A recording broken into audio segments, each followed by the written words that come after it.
ಗುಡಿಬಂಡೆ ಪ್ರಾಥಮಿಕ ಕೃಷಿ ಪತ್ತಿನ ಸೇವಾ ಸಹಕಾರ ಸಂಘದ ಸಾಮಾನ್ಯ ಸಭೆಯನ್ನು ಕಾಂಗ್ರೆಸ್ ಬೆಂಬಲಿತ ನಿರ್ದೇಶಕರು ಬಹಿಷ್ಕರಿಸಿದರು.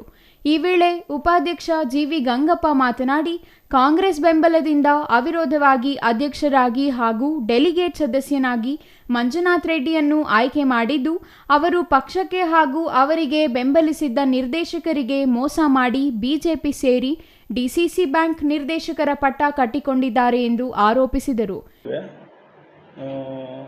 ಕಸ್ಬಾ ಸೊಸೈಟಿಯ ಖರ್ಚು ವೆಚ್ಚಗಳು ಆಯವ್ಯಯ ಪಟ್ಟಿ ಓದಿ ಇಲ್ಲಿ ರೆಕಾರ್ಡ್ ಮಾಡಿ ಇದನ್ನು ತಿಳಿಸೋದಕ್ಕೋಸ್ಕರ ಮಾಡಿದ್ದೀವಿ ಅಷ್ಟೇ. ಅದೇ ರೀತಿಯಾಗಿ ನಾನು ಡಿಸಿಸಿ ಬ್ಯಾಂಕ್ ನಿರ್ದೇಶಕರ ಚುನಾವಣೆಯಲ್ಲಿ ಗೆದ್ದ ನಂತರ ಮೊದಲನೇ ಸಭೆ ಕರೆದಿದ್ದೀನಿ. ಅದು ಸಹ ನಮ್ಮ ನಿರ್ದೇಶಕರಿಗೆ ಎಲ್ಲರಿಗೂ ಸಹ ನನ್ನ ಗೌರವವನ್ನು ಸಮರ್ಪಿಸಬೇಕಾಗಿ ನಾನೊಂದು ಗಾರ್ಲ್ಯಾಂಡ್ ಮಾಡಬೇಕಂತ ಹೇಳಿಬಿಟ್ಟು ಒಂದು ಮೀಟಿಂಗ್. ಸಹಕಾರ ಸಂಘವನ್ನು ರಾಜಕೀಯವಾಗಿ ಬಳಸಿಕೊಂಡಿದ್ದಾರೆ.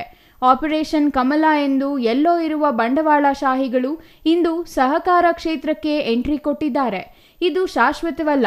ಕಾಂಗ್ರೆಸ್ ಮತ್ತು ಅವರನ್ನು ಆಯ್ಕೆ ಮಾಡಿದ ನಿರ್ದೇಶಕರಿಗೆ ಮೋಸ ಮಾಡಿದ ವ್ಯಕ್ತಿಯ ಅಧ್ಯಕ್ಷತೆಯಲ್ಲಿ ನಡೆಯುವ ಸಭೆಗೆ 6 ಮಂದಿ ನಿರ್ದೇಶಕರು ಬಹಿಷ್ಕರಿಸಿ ಶಾಸಕರೊಂದಿಗೆ ಮುಂದಿನ ದಿನಗಳಲ್ಲಿ ಅವಿಶ್ವಾಸ ಮಂಡನೆ ಮಾಡುವ ಬಗ್ಗೆ ಚರ್ಚೆ ಮಾಡಿ ಮುಂದಿನ ತೀರ್ಮಾನ ತೆಗೆದುಕೊಳ್ಳುವುದಾಗಿ ಹೇಳಿದರು. ಉದ್ದೇಶ ಏನಪ್ಪ ಅಂದರೆ, ಮಾನ್ಯ ಅಧ್ಯಕ್ಷರಾದ ಎನ್ ಮಂಜುನಾಥ್ ರೆಡ್ಡಿ ಅವರು ಇತ್ತೀಚೆಗೆ ಒಂದು ಕೋಮುವಾದಿ ರಾಜಕೀಯ ಪಕ್ಷದೊಂದಿಗೆ ಅವ್ರ ಸಹಮತದಿಂದ ಅವರು ನಿರ್ದೇಶಕರಾಗಿ ಡಿಸಿಸಿ ಬ್ಯಾಂಕ್ಗೆ ಆಯ್ಕೆಯಾಗಿದ್ದಾರೆ. ಬಟ್ ನಾಮಿನೇಟ್ ಮಾಡಿದಾಗ ನಾವೆಲ್ಲ ಜೊತೆಗಿದ್ವಿ. ಅದು ಕಾಂಗ್ರೆಸ್ ಪಕ್ಷದಿಂದ ಏನು ಮಾನ್ಯ ಶಾಸಕರು ಏನು ಹೇಳಿದ್ರು ಆ ರೀತಿ ಎಲ್ಲ ಒಟ್ಟಿಗೆ ನಾವು 8 ಜನ ಕೂಡ ಒಟ್ಟಿಗೆ ಇದ್ವಿ. ಅವ್ರನ್ನ ಅವಿರೋಧವಾಗಿ ಆಯ್ಕೆ ಮಾಡಿ ಕಳಿಸಿದ್ವಿ. ನಾವು ನಾಮಿನೇಟ್ ಮಾಡಿದ್ವಿ.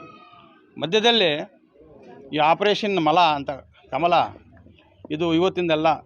ರಾಜ್ಯದಲ್ಲಿ ಅಧಿಕಾರ ಬರಬೇಕಾದ್ರೂ ಆಪರೇಷನ್ ಬರೋದು ಅಲ್ಲಿ ಯಾರು ಇರ್ತಾರೆ ಪಾಪ ಕಷ್ಟಪಟ್ಟು ಚುನಾಯಿತರ ಅಂಥವನ್ನು ತಗೊಂಡು ಹೋಗೋದು, ಸರ್ಕಾರ ಮಾಡುವಂಥದ್ದು. ಅದು ಎಲ್ಲ ಕಡೆಯೂ ಆ ಬೇರು ಬಿಟ್ಟು ಅದು ಚಾಚ್ತಾ ಇದೆ. ಇಲ್ಲಿಗೂ ಸಹಕಾರ ಸಂಘಕ್ಕೂ ನಮ್ಮ ಗುಡಿಬಂಡೆಗೆ ಬಂದಿದೆ. ಚಿಕ್ಕ ತಾಲೂಕಿದು.